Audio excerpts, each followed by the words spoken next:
I popped this side off and I was like, oh nice, somebody put Pioneer 6x9s in here. Except they didn't on that side. Just one.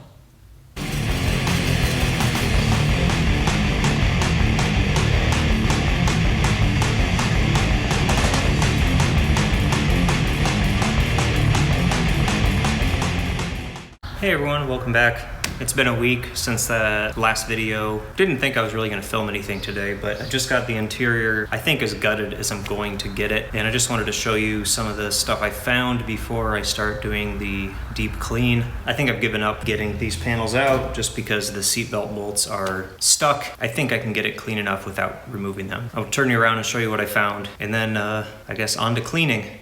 Okay, so everything's out, like I said, except these panels because they're just stuck with the seat belts. I'll get into that a little bit more here in a second. So as you can see, here's where the mice were pulling insulation material off to build nests. I'm just gonna remove all this insulation material because even the stuff that is intact is probably soaked in urine. And over here you can see here's some nesting material. Back here, same as the front, rock solid, hardly any rust. Very good to see. Okay, moving up here, more attempted nests, more attempted nests, more nests. And they completely stripped everything off of this panel.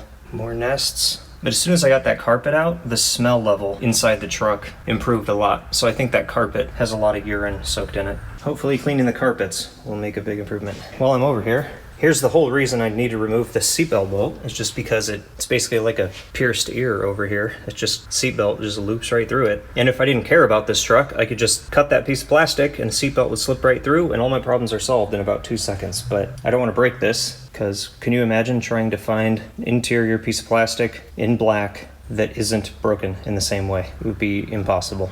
Obviously, if you had one at a wrecker, the smart thing to do would be to cut the seatbelt, but yeah, you're never gonna find one. Moving outside, here's the trunk carpet. Looks fine on top. Flip it underneath. Look at how nasty and stained this is. So most of this insulation I'm probably just gonna toss. It'll be fine without it. I'd considered replacing the carpet. I started pricing it and I'm like, oh, that's not too bad, you know, just a few $100 or whatever. But then it was like, I have my actual restoration project sitting over here. If I'm just gonna start throwing hundreds of dollars at carpet, I would buy carpet for the 53 Chevy. I'm not throwing it at my winter car. So I'll probably just throw away this insulation. I'll clean the carpets real well. It'll go back in, done. Here's some more source of nasty smells. That's all discolored and soaked with pee. They completely stripped this section, so I guess they just saved me some trouble. And real quick, I talked in the last video about my idea to remove the seatbelt bolts using a socket style bolt extractor. Seemed like a great idea, but I screwed up in my execution. So let me tell you what I did so you don't do the same thing. I got a set of these little lug nuts because I did my measurement and I could tell it was going to be somewhere in this range. And a lot of the bolt extractor sets were smaller and they stopped around 19 millimeters. So I knew that I needed to go a little bit higher than that. So I thought this would be perfect, right? 5-piece, I love it, which includes a piece of metal. So I started with the 21 and it did grip, but it eventually slipped off. And I was like, okay, we'll just go for the 20, 21 to 19. 19 is way too small. 21 is a little bit too big. I need a 20. So brilliant, total dud. So as you can maybe see, but it gripped and it slipped. So that didn't work, that's why I gave up. So I'm gonna start cleaning up panels and carpet. Well, I had to cut in for one more casualty. Unfortunately, it was another baby. Rest in peace, little guy. Well, I'm calling in a day, but I thought I'd check in before I left. I don't know why, but this side of the car had pressure-sensitive adhesive pads that I could just peel off. This side, they use spray adhesive. So I just kind of doused it with Goo Gone and waited a little bit and then was able to clean most of it off. Cleaned up pretty nicely. Another interesting thing I found, I popped this side off and I was like, oh nice, somebody put Pioneer 6x9s in here. Except they didn't on that side. Just one. And I have the front passenger compartment carpet cleaned. You can see the difference between the cleaned and not cleaned carpet. All I did to clean this is I just drug it out in the driveway here, hosed it down, sprayed a bunch of carpet cleaner on it, and then agitated it with a drill brush, hosed it down some more, agitated it some more, hosed it down some more, and then just vacuumed it with a wet shop vac, and there you have it. It now smells like carpet cleaner and not like mouse piss. The water I sucked out looked real nasty. The water that was spraying off of it looked real nasty. So I think that'll make a huge difference. So I think we're getting there. So I'll be out next week with some more supplies for cleaning. We will see you in the next clip.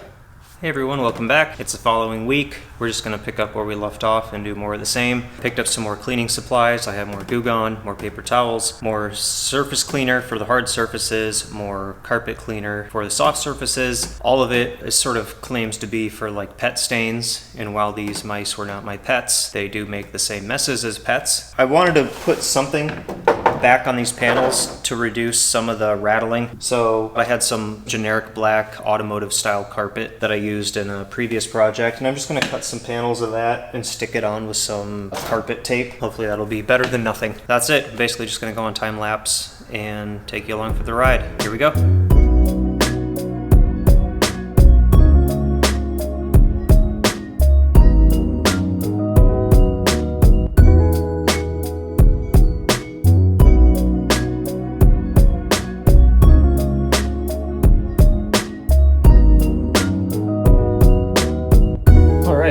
Like an hour, and it's been a kind of a mixed bag so far. I started cleaning up the floor. First thing I wanted to do was remove the little bits of carpet that were left, so I put some Goo Gone on them, not realizing that these pads are asphalt based, so the Goo Gone just started disintegrating those. But I got the carpet off and I started pulling up the wires and the little airbag sensor, and then I think what I'm going to do is just kind of douse it with cleaner and scrub it and rinse it, and then hopefully it'll just kind of drip out these weep holes onto the floor mostly, and I can wipe it up and that'll be fine. But there is still a bit of a mouse smell in here, so I started digging around and I found, I think the insulation down here, it looks like there's still a little bit of mouse nest maybe behind there, so I'm trying to get to that without removing the steering column, but it's not too bad. I also got behind these areas, as best as I can tell with a light and using my phone as sort of a little borescope, periscope thing. I don't see any evidence of mice back inside there, thankfully, on either side, so I think we're okay there, although I did find a nest back here. I will pull that out, but I did want to show this one thing. I'm going to do a little research on this myself, and then maybe if anybody else has anything and wants to chime in, not like I have thousands of viewers. I had a 6x9 over here and a 5 1/4 over here. This has what looks like the factory 6x9 mount,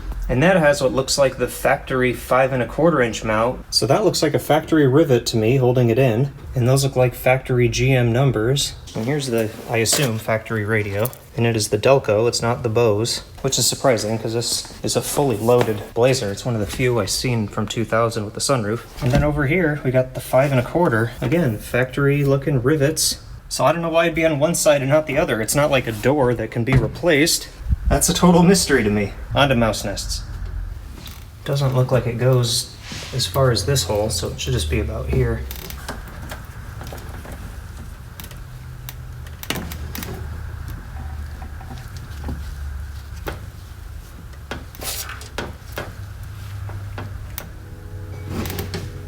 Okay, no dead mice. I'm gonna get out the vacuum and suck out all the turds. That was a lot of nest though.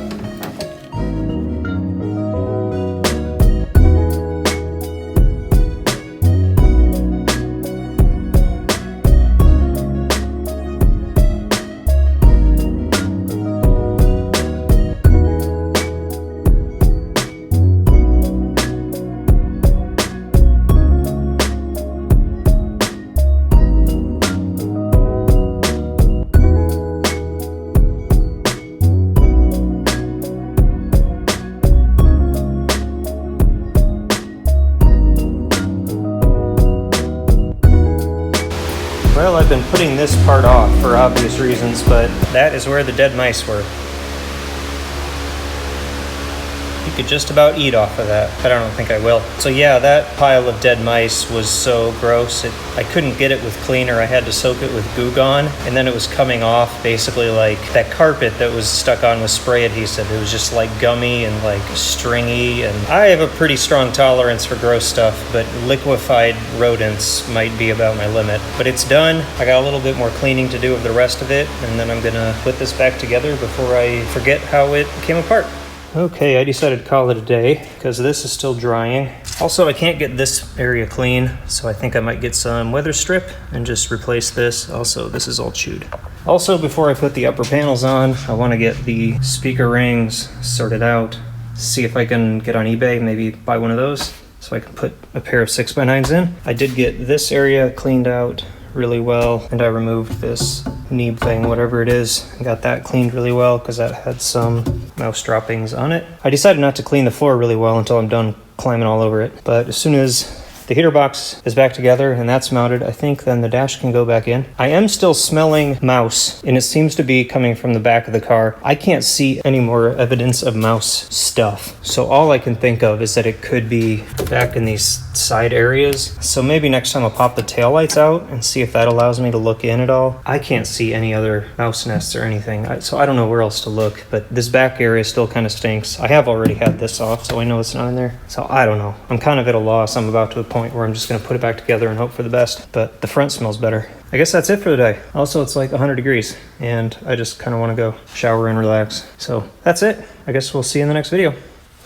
Hey everyone, welcome back to Speaker Talk with Mark. So it's just the following day from that last clip. I don't normally come out twice in one weekend, but I was bored, so I came out again on a Sunday. I think I'm just gonna cut out all the blabbing I did yesterday when I was trying to figure out these speaker things, because I was poking around on the internet and answered some of my own questions, so it seems silly to leave in 5 minutes of me asking a bunch of dumb questions. So the 6x9 ring and the 5 1/4 ring, I still don't know why I have one of each. They were both held in with what looks like factory rivets. I did figure out why one's a 6x9 and one's a 5 1/4. The 5 1/4 is part of the Bose system. The 6x9 is part of the base model system. I don't understand that. I mean, I would think that bigger is better, more air movement equals more bass, but I know Bose is known for doing weird things. Like I have a set of Bose 901s at my house, and if you're familiar with those, it's just an array of little speakers about this size, and they all point at the wall, and they're supposed to bounce back, and I mean, most people hate them. I don't know if they sound good, but they look cool. So this must be some kind of weird Bose magic. I still don't know why my car has one of them and one of these. What I really need are two of these. Currently, nobody on eBay is selling any of these, so I'm just gonna cut some out of plastic or MDF or something. I am gonna order a head unit and some 6x9s. I already have some 6.5s, and I'm gonna order some adapters so I can put those in the doors, and a module so I can have steering wheel controls. It all seems like way too much for a winter car, but I have to do something, and I wanna do it before I put the complete car back together, because it didn't really work very well before. I just really want to be able to listen to the radio, and nobody listens to CDs and cassettes anymore, and that's all I have the ability to do with the factory radio. If I put in aftermarket speakers, they're all going to be 4 ohms. The factory ones are 10 ohms, so I'm really going to be pushing that factory radio, and all the knobs are missing. It's just the cheapest way to do it. I think I'm going to put the heater core box back together before I leave though, and I got some air conditioning installation foam that I think will work to replace the foam. Let's find out.